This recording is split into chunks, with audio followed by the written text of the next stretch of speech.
Hello and welcome to SPM IS Academy. Today we will analyze the Assam Tribune newspaper of 8th May 2020. Please note you can download the PDF version of today's newspaper analysis by clicking the link given in the comment section.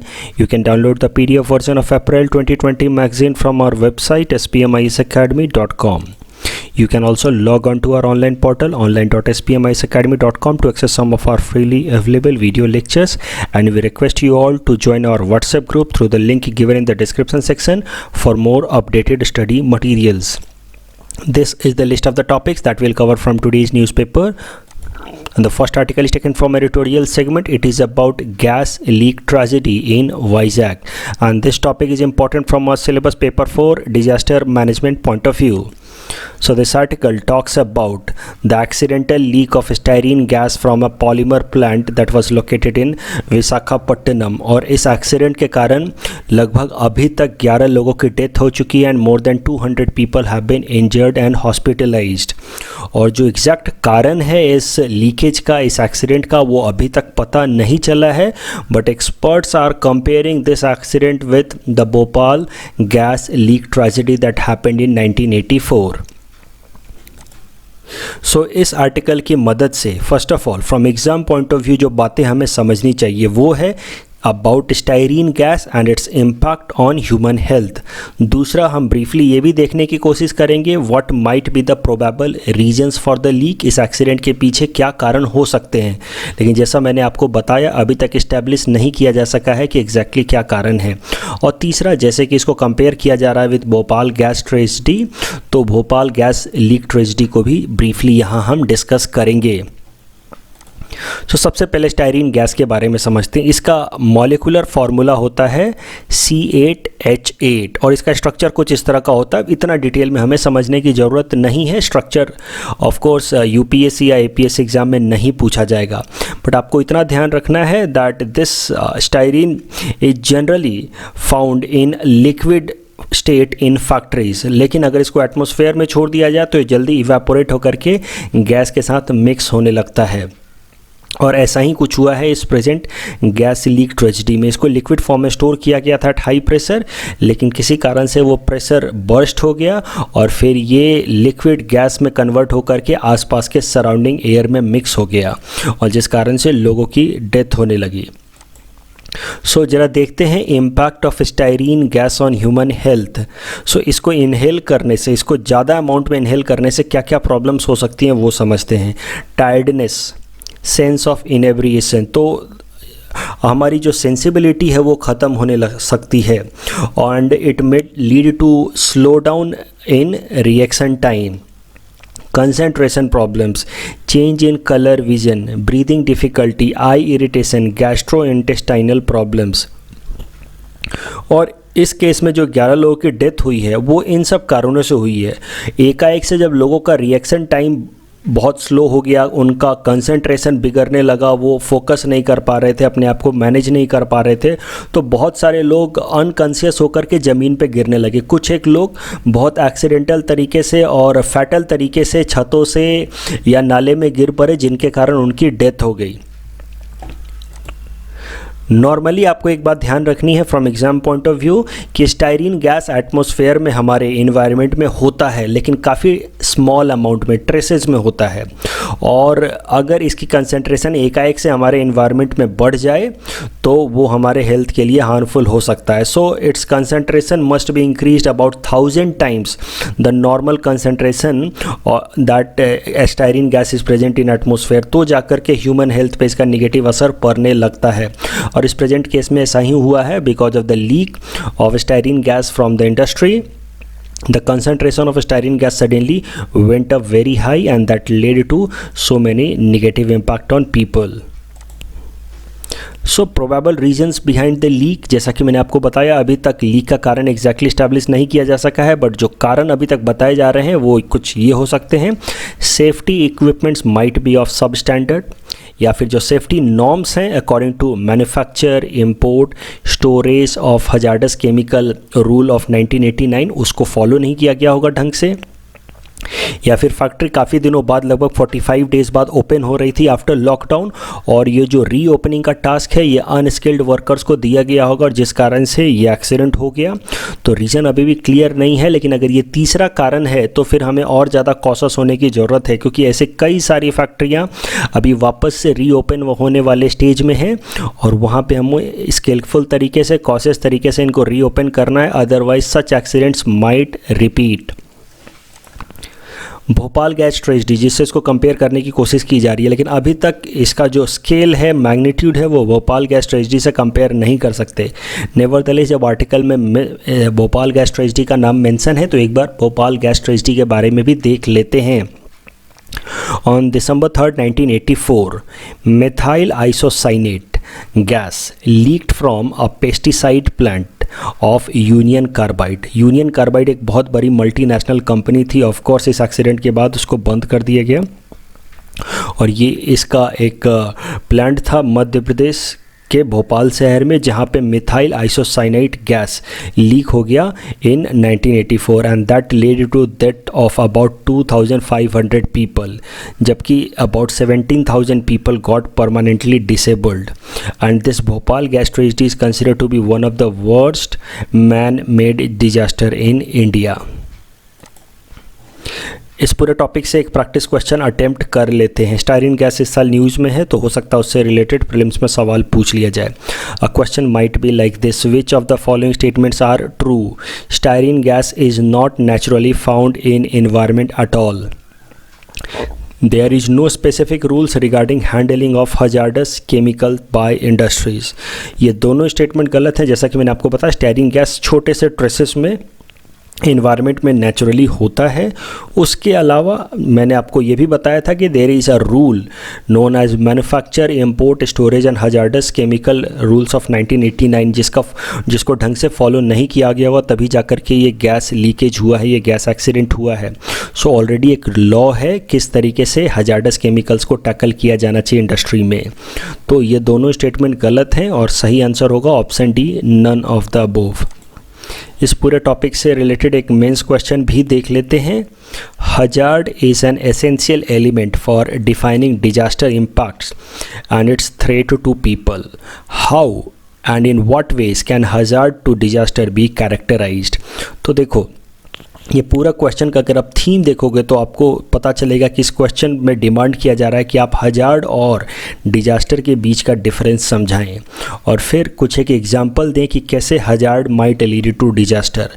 तो ये concept hazard क्या होता है और how it leads to disaster, ये मैं already काफ़ी detail में कवर कर चुका हूँ in my newspaper analysis of 10th January 2020 in Assam segment. तो आई रिक्वेस्ट यू ऑल कि आप वो सेगमेंट को एक बार ज़रा जाकर के देखें। अगर आपको डाउट है between the concept of disaster and hazard तो एक बार इस टॉपिक को जाकर के देखें और फिर उसकी अंडरस्टैंडिंग के बेसिस पे आप इस क्वेश्चन को अटेम्प्ट कर सकते हैं। The next topic is taken from international segment. It is about India's role in Afghanistan. And this topic is important from our syllabus paper 3 international relations point of view. What is the news? पहले ये देखते हैं। तो जालमई Khalilzad, he is a special representative of United States of America for negotiations with Taliban। और जालमई खलीलजाद साहब अभी India में आए and yesterday he met with national security adviser Ajit Doval and also he met external affairs minister mister S Jaishankar. तो खलीलजाद साहब ने कल अपनी मीटिंग में कहा कि India has a greater role to play in peace development in Afghanistan. और ये स्टेटमेंट अपने आप में इम्पॉर्टेंस रखता है क्योंकि India wants to have some say in peace making process of Afghanistan, जबकि पाकिस्तान इंडिया को पूरी तरह से कट ऑफ करना चाहता है, साइडलाइन करना चाहता है from the peace making process of Afghanistan. तो अफ़गानिस्तान के अंदर जो डेवलपमेंट्स हो रहे हैं वो काफ़ी कॉम्प्लेक्स हैं, एट द सेम टाइम बहुत इंपॉर्टेंट है इंडिया के इंटरेस्ट पॉइंट ऑफ व्यू से। तो उसको ज़रा समझते हैं और फिर खलीलजाद साहब के स्टेटमेंट का सिग्निफिकेंस भी समझेंगे। सबसे पहले ज़रा सा ब्रीफली बैकग्राउंड देख लेते हैं तालिबान का। सो कई दफ़ा हम देख चुके हैं that Taliban is a terrorist organisation and has a control over 60% territory of Afghanistan. तो यहाँ पे जो भी रेड या ब्लैक कलर से हमने टेरिटरीज रिप्रेजेंट किए हैं, these are the areas under influence of Taliban. In fact ये ऑरेंज एरियाज भी हैं, they are mildly under influence of Taliban. So overall more than 60% territory of Afghanistan is under influence of Taliban, जहाँ पे इनडायरेक्टली तालिबानियों का रूल चलता है। वहाँ पे सरकार का कोई खास कंट्रोल है नहीं। जो वाइट कलर से हमने रिप्रेजेंट किया, that is the area where the government of Afghanistan has direct and complete control. और ये जो तालिबान है जो अफ़गानिस्तान से रूल करते हैं, डोमिनेट करते हैं अफ़गानिस्तान के कई सारे रीजन को, they act in close coordination with all कायदा, जो कि एक इंटरनेशनल टेररिस्ट ऑर्गेनाइजेशन है। और इसी अल कायदा इंटरनेशनल टेररिस्ट ऑर्गेनाइजेशन ने 9/11 अटैक किया था at World Trade Center of United States of America. और 2001 के इस अटैक के बाद the US launched an operation जिसका नाम था enduring freedom to defeat Taliban and al Qaeda. और इसके लिए फिर अमेरिकी फोर्सेस अफगानिस्तान में आए and they started a war against al Qaeda and Taliban मुजाहिदीन्स। और उन यूएस का ऑब्जेक्टिव था कि यहाँ से तालिबान और अल कायदा को ख़त्म कर दिया जाए और यहाँ पे डेमोक्रेसी लाई जाए और डेमोक्रेटिकली इलेक्टेड गवर्नमेंट यहाँ पे लाया जाए। और यूएस फोर्सेस यहाँ आई, उन्होंने बहुत हद तक तालिबान का इन्फ्लुएंस कम किया, लगभग 40-50% एरिया अपने कंट्रोल में लेकर के आए, वहाँ पे इलेक्शन कंडक्ट कराए और डेमोक्रेटिकली इलेक्टेड गवर्नमेंट भी यहाँ पे बना दिया उन्होंने। लेकिन जैसा कि आप देख सकते हैं ये वॉर लगभग 20 सालों से चल रहा है। 2001 में यूएस फोर्सेस यहाँ आई थी, लेकिन अभी तक पूरी तरह से अफ़गानिस्तान के ऊपर अमेरिका अपना कंट्रोल नहीं जमा पाया है। And Taliban is still very powerful in Afghanistan and they still conduct terrorist strikes in different government controlled regions of Afghanistan.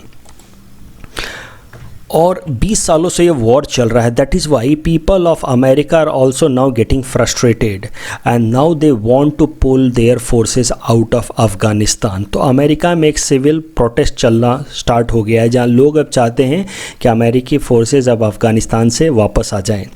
और ऐसे हालात में जब 2016 में प्रेसिडेंशियल इलेक्शन होने वाले थे, उस टाइम के प्रेसिडेंशियल इलेक्शन के कैंडिडेट थे डोनाल्ड ट्रंप, उन्होंने अपने कैंपेन में ये प्रॉमिस किया लोगों को कि if he becomes president then he will pull back his soldiers out of Afghanistan. And आपको पता है 2016 में Donald Trump won the election and he became president of the United States of America. तो उसके बाद से जो उन्होंने प्रोमिसेस किए थे टू हिज इलेक्टर्स अपने पॉलिटिकल कैंपेन के टाइम में, उसको पूरा करने के लिए उन्होंने एक स्पेशल रिप्रेजेंटेटिव को अपॉइंट किया जिनका नाम है Zalmay Khalilzad. And this is the picture of Zalmay Khalilzad. और इनकी ड्यूटी दी गई कि आप नेगोशिएट करें तालिबान के साथ और तालिबान के साथ एक पीस डील साइन करें ताकि यूएस फोर्सेस अफ़गानिस्तान से वापस आ पाएँ। देखो एक बात आपको समझनी है, डोनाल्ड ट्रंप के जो डायलेमास हैं, अगर यूएस फोर्सेस अमेरिकी फोर्सेस अफ़गानिस्तान से एज इट इज़ चले आते हैं जबकि तालिबान का अभी भी वहाँ पे डोमिनेंस है और तालिबान अभी भी टेररिस्ट एक्टिविटीज़ में इंगेज्ड है, तो ये यूएस के लिए क्रिटिसिज्म की बात होगी।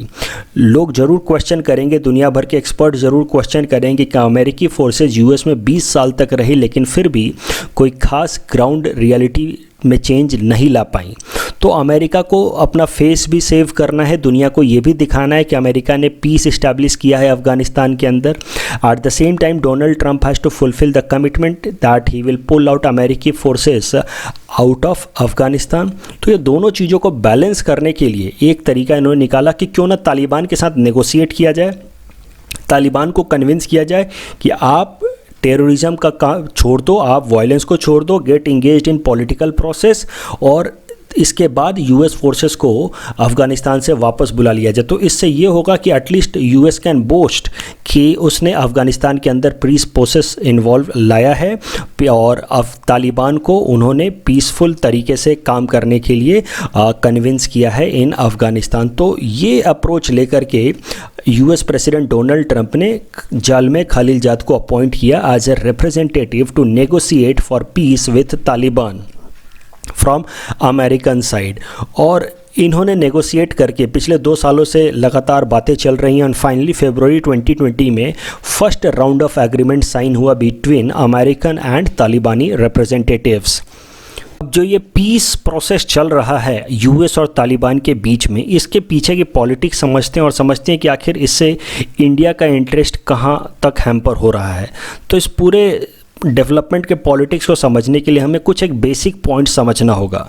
तो सबसे पहले हमें ये जानना होगा कि आज के टाइम में तालिबान कोई एक पर्टिकुलर ग्रुप नहीं है, and it is not a group that follows one ideology and one leader. Now this Taliban itself has divided into so many groups and has been following so many different ideologies. इनके अलग अलग leaders हो गए हैं, उनके अलग अलग ideologies हो गए हैं। कुछ एक तालिबानी ग्रुप बहुत ज़्यादा हार्डलाइन स्टैंड फॉलो करता है, इस्लामिक जो भी प्रोविजंस हैं उसको काफ़ी ऑर्थोडॉक्स तरीके से, स्ट्रिक्ट तरीके से इंप्लीमेंट करना चाहता है, जबकि कुछ एक तालिबानीज काफ़ी मॉडरेट अप्रोच भी रखते हैं। और आपको ये बात पता होगी, मैं पहले भी डिस्कस कर चुका हूँ, दैट ओवरऑल तालिबान को स्टार्टिंग में फंडिंग दिया है पाकिस्तान ने। और पाकिस्तान ऑफ कोर्स आपको पता है तो उसने तालिबान को स्टार्टिंग से क्यों सपोर्ट किया है। तालिबान आज ये ग्रुप ऑफिशियली इमर्ज्ड इन 1996 और इनको फंडिंग दिया है पाकिस्तान ने, इनको सपोर्ट दिया है और ट्रेनिंग दी है, फैसिलिटीज़ प्रोवाइड करी है पाकिस्तान ने, with one objective that is to destabilise India. तो अब आज के डेट में जब तालिबान कई सारे ग्रुप्स में डिवाइड हो चुका है, कुछ एक तालिबानी ऐसे हैं जो अभी भी पाकिस्तानी आर्मी या पाकिस्तानी गवर्नमेंट के कंट्रोल में हैं, जबकि कुछ एक तालिबानी ऐसे हैं जो आज के डेट में पाकिस्तान के अंदर ही टेररिस्ट अटैक्स कर देते हैं। तो अब इन कारणों से पाकिस्तान ने एक नई अप्रोच अपनाई है। पाकिस्तान ने एक नया कॉन्सेप्ट डेवलप किया है, concept of good Taliban and bad Taliban. उसके हिसाब से वो तालिबानीज जो पाकिस्तान गवर्नमेंट के साथ अच्छे रिलेशंस रखते हैं, they are good Talibanis, they are moderate Talibanis, they are progressive Talibanis, जबकि वो जो टेररिस्ट अटैक्स करते हैं they are bad Talibanis. But mind it, ये जो सो कॉल्ड गुड तालिबानीज हैं ये भी अफगानिस्तान के अंदर टेररिस्ट अटैक करते रहते हैं। ये बस पाकिस्तान के अंदर कोई अटैक नहीं करते और पाकिस्तान सरकार के साथ अच्छे रिलेशंस मेंटेन करते हैं। That is Y Pakistan government has categorised और लेबल्ड देम एज गुड तालिबानीज। और आप जब इन तालिबान के साथ नेगोशिएशन करना था तो ऑफ कोर्स जालिम खलीलजाद साहब के पास एक ही ऑप्शन था, that was to take help of Pakistan, क्योंकि पाकिस्तान के अच्छे कंट्रोल हैं over at least some of the तालिबानीज।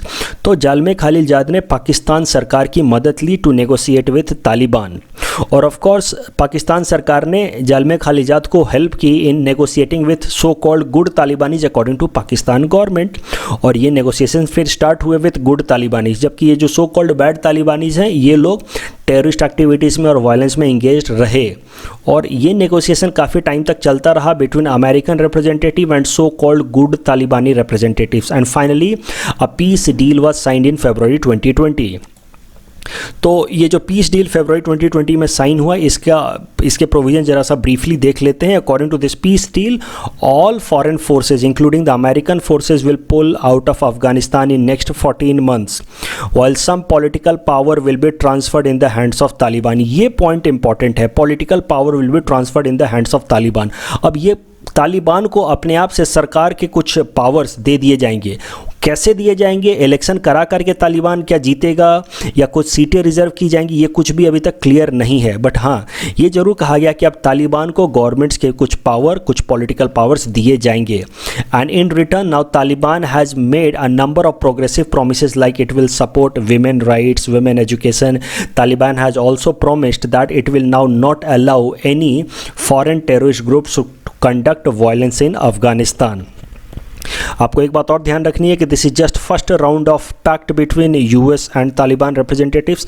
आगे इस तरह के और भी राउंड्स होने वाले हैं और अगले राउंड जो है वो सेटअप की गई है for Oslo city of Norway. वहाँ पे अब नेगोशिएशन होगा और नेक्स्ट राउंड नेगोशिएशन होगा और नेक्स्ट सेट ऑफ पैक्ट वहाँ साइन किए जाएंगे।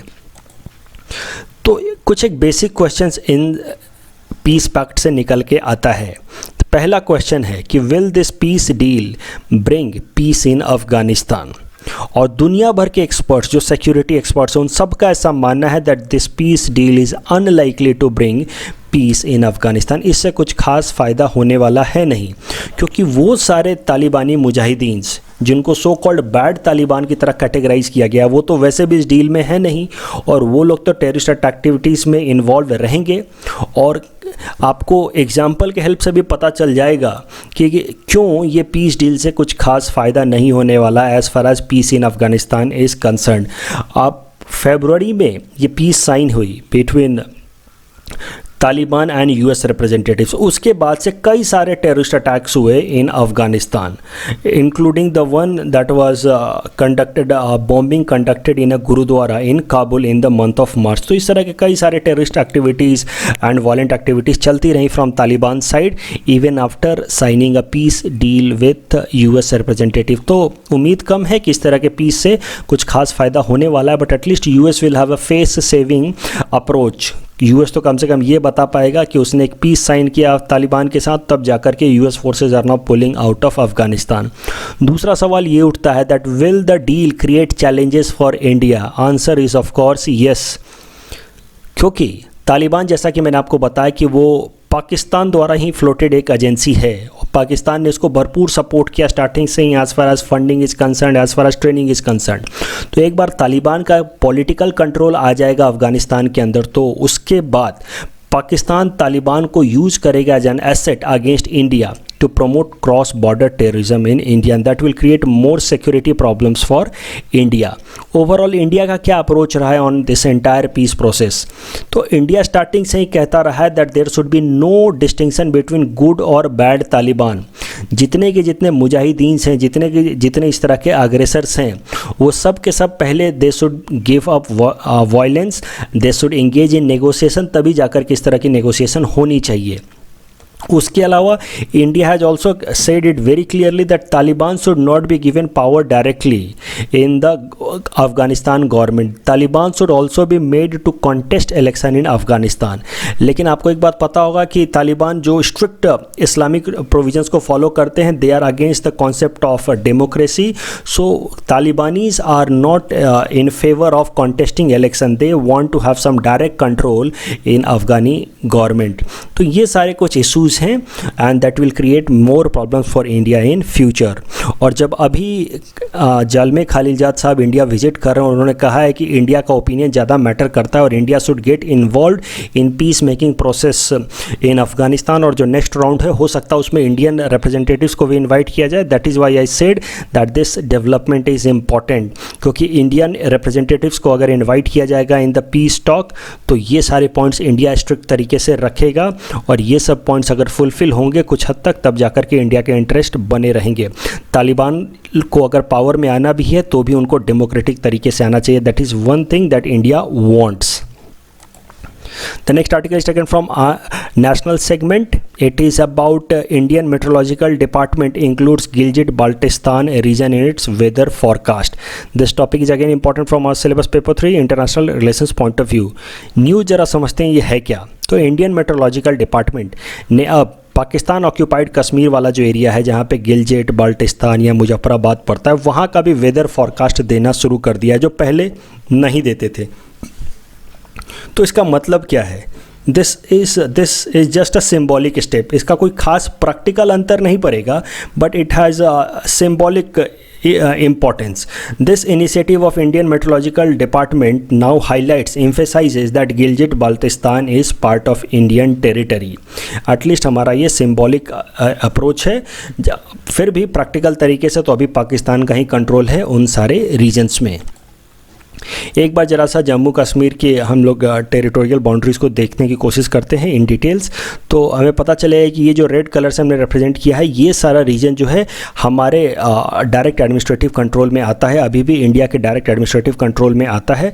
जबकि ये जो रीजन हमने रिप्रेजेंट किया है, Pakistan occupied Kashmir plus Gilgit Baltistan, this is known as Pakistan occupied Kashmir. और ये पूरा का पूरा एरिया पाकिस्तान ने इलीगल तरीके से ऑक्यूपाई कर रखा है सिंस 1948। उसमें का कुछ एक पार्ट यहाँ आप ब्राउन कलर से देख सकते हैं, इसको पाकिस्तान ने चाइना को गिफ्ट कर दिया है इन 1963। तो इस एरिया में अभी डायरेक्ट कंट्रोल चाइना का है। और ये जो कलर आप रीजन आप देख सकते हैं, Aksai Chin, this region is under control of China after 1962 India China war. अब हमने जब 2019 अगस्त में जम्मू एंड कश्मीर एक स्टेट को रीऑर्गेनाइज किया into 2 union territory according to reorganisation act of Jammu and Kashmir, तो हमने 2 यूनियन टेरिटरी बनाए, जम्मू एंड कश्मीर एंड लद्दाख। तो ये है Jammu and Kashmir union territory और ये है लद्दाख यूनियन टेरिटरी, जो यहाँ हमने ब्लू कलर से रिप्रेजेंट किया। और अगर लद्दाख यूनियन टेरिटरी को देखा जाए तो उसके अंदर 2 डिस्ट्रिक्ट हैं, एक है कारगिल डिस्ट्रिक्ट जो यहाँ पे हमने रिप्रेजेंट किया और दूसरा है लद्दाख डिस्ट्रिक्ट। और जो हमने लद्दाख डिस्ट्रिक्ट बनाया है उसके अंदर हमने ये गिलगित बाल्टिस्तान वाला रीजन इंक्लूड किया है, including the Aksai Chin region. तो ये सारी रीजन जो है अब हमने लद्दाख डिस्ट्रिक्ट के अंदर इंक्लूड करके नया मैप रिलीज़ किया है भारत सरकार की मिनिस्ट्री ऑफ होम अफेयर ने। So according to this new map, this Gilgit Baltistan is part of Ladakh district of Ladakh union territory. तो इसी को फॉलो करते, इस नए मैप को फॉलो करते हुए इंडियन मेट्रोलॉजिकल डिपार्टमेंट ने अब इस रीजन के अंदर भी वेदर फॉरकास्ट करना शुरू कर दिया। दो practically this area is still not under control of India. The next article is taken from again national segment. It is about Geo-Parse scheme. So this topic is important from our syllabus paper 3 governance point of view. The idea discussed here can also be asked in prelims exam. Background जरा समझते हैं। देखो, जो पारसी लोग हैं हमारे देश में, उनकी पॉपुलेशन लगातार हमारे देश में घटती जा रही है। अगर उनकी पॉपुलेशन देखी जाए तो इन 1941 उनकी पॉपुलेशन लगभग 1,10,000 थी, जबकि 70 सालों बाद बाय 2011 उनकी पॉपुलेशन घट करके लगभग 58,000 तक आ गई है। और इस कारण से भारत सरकार ने एक स्कीम चलाया है जिसका नाम है Jiyo Parsi scheme. It was launched in 2013 with an objective of increasing the population of Parsi community. तो जियो पारसे स्कीम के कुछ बेसिक फीचर्स देख लेते हैं। It is an initiative of ministry of minority affairs and it was started in 2013। और इस scheme के अंदर कैश असिस्टेंस दिया जाता है to encourage Parsi couple to have children. तो जिन पारसी कपल को बच्चे होते हैं उनको भारत सरकार कैश असिस्टेंस देती है irrespective of their financial status, चाहे रिच हो या पुअर हो, सबको ये फाइनेंशियल इनकरेजमेंट दिया जाता है। And this scheme Jio Parsi scheme is 100% central sector scheme, मतलब इसका पूरा का पूरा खर्चा भारत सरकार सेंट्रल गवर्नमेंट उठाती है। पारसी कम्युनिटी के बारे में कुछ एक फैक्चुअल चीज़ें ध्यान रखना चाहिए आपको from prelims exam point of view. This Parsi community follow the religion जिसका नाम है Zoroastrianism. It was founded by prophet Zoroaster in ancient Iran somewhere around 6th to 7th century, and Zoroastrians believe in one god named Ahur Mazda, and they have one holy scripture known as Avesta. March 21 is celebrated as Nowruz, that is New Year Day, by Parsi community. In India, Maharashtra has highest population of Parsi community, followed by Gujarat. In our segment 400 most probable topics for upcoming UPSC Prelims 2020, today we'll cover topic number 286 to 290. Topic number 286 is about Chiang Mai Initiative. The Chiang Mai Initiative is a multilateral currency swap agreement among 10 member countries of ASEAN plus People's Republic of China, including Hong Kong, plus Japan and South Korea. Originally, the Chiang Mai Initiative was established in 2001 as a tool for regional financial cooperation, drawing lessons from the Asian financial crisis of 1997.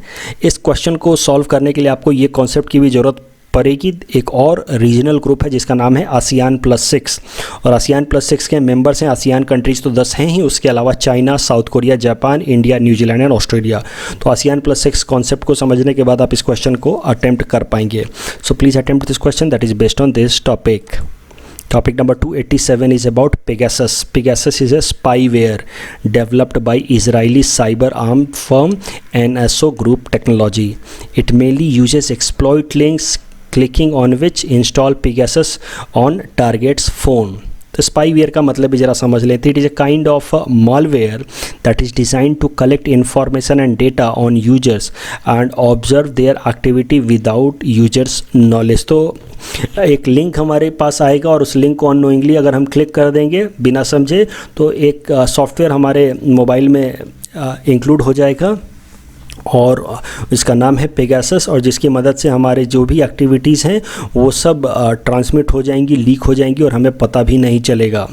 So please attempt this question that is based on this topic.